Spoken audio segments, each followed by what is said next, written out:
sisi jeshi la polisi kwa kutumia huu mkakati wetu wa kwanza kabisa wa kudhibiti na kuzuia uhalifu, wa kuishirikisha jamii na makundi mbalimbali ndani ya jamii, imetupendeza na tunaona inafaa sasa tuwaite ili tuweze kuwaeleza mambo ya msingi ambayo ninyi kama wafanyabiashara mnatakiwa kuendelea kuyazingatia ili tuepuke na matukio kama haya.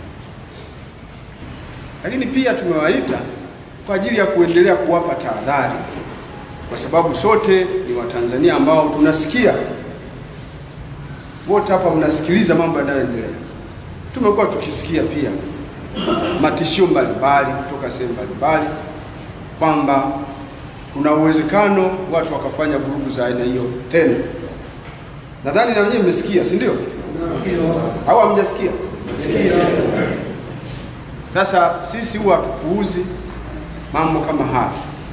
Tukiona hali kama hiyo, lazima tuwaite ili tuweze kushirikishana, hasa kupitia kwenye mapungufu ambayo tuliyaona wakati tunashughulika na mambo haya. Nimesema ilikuwa kazi kubwa sana. Sisi tuliokuwa kwenye zoezi hilo la kudhibiti na kuzuia tunafahamu hali ilikuwaje.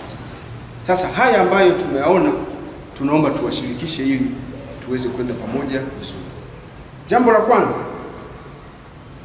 mimi kama kamanda wa polisi wa mkoa wa Mwanza ninachukua nafasi hii kuwakumbusha ninyi wafanyabiashara, lakini kama wakazi wa Mwanza, lakini kama Watanzania, kwamba msikubali kujiingiza katika matukio ya uvunjifu wa amani ya mkoa wa Mwanza.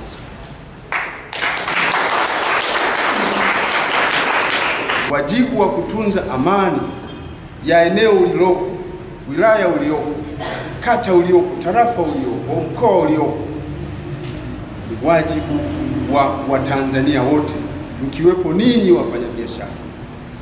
Hamna budi kutunza amani ya mkoa wenu. Hamna budi kutunza amani ya mkoa wenu, tena kwa wivu mkubwa sana, kwa sababu amani hii ndio imetuletea haya maendeleo tuliyokuwa nayo sasa. Sisi tunawakumbusha tusifanye biashara kama karne 5 zilizopita nyuma. Twende kidigitali. Twende kidigitali kwa sababu za kiusalama. Hili ni jiji kubwa, jiji la pili kwa ukubwa, kwa population na kiuchumi pia, kuchangia ule uchumi kwenye nchi yetu. Hatuwezi kuendelea kuwa na wafanyabiashara ambao bado wanaona kufunga CCTV kamera kwenye petrol station, anaona ni vitu vya ajabu. Napongeza jeshi la polisi na vyombo vya usalama, ulinzi na usalama vilivyoweza kudhibiti. Umesema uhalifu, mimi nasema ni ugaidi. Hongereni sana. La pili, naomba nitoe wazo, sitarudia yale ambayo ulisema na wenzangu wameshayarudia, lakini nitoe wazo, jambo ambalo labda tuliona kwa teknolojia ya sasa kwa upande wa jeshi la polisi. Drones zingeweza kusaidia sana for surveillance. Badala ya kukimbiza magari kila sehemu, unakuwa na kitu kako kadogo angani pale, unajua tu wako mtaa gani, wanapita wapi. Nadhani itatusaidia sana. Sisi ni mmoja wapo ya wahanga ambao ulitukumba.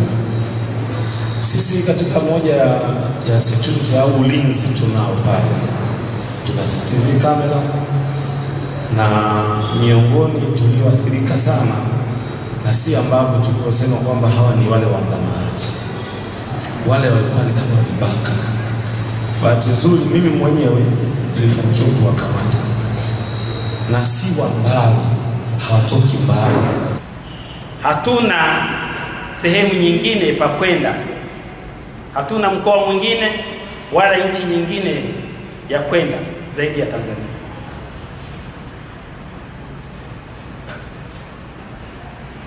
kwa niaba ya chemba ya wafanyabiashara mkoa, tunaomba swala kama lile au tukio kama hilo, wafanyabiashara tusiruhusu likajitokeza tena katika mkoa wetu wa Mwanza.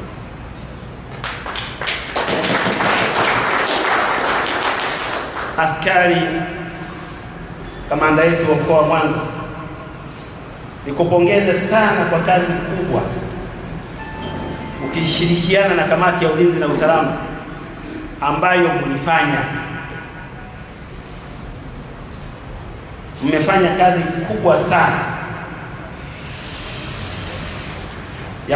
ya kuhakikisha kwamba wafanyabiashara hawaendelei kupata hasara.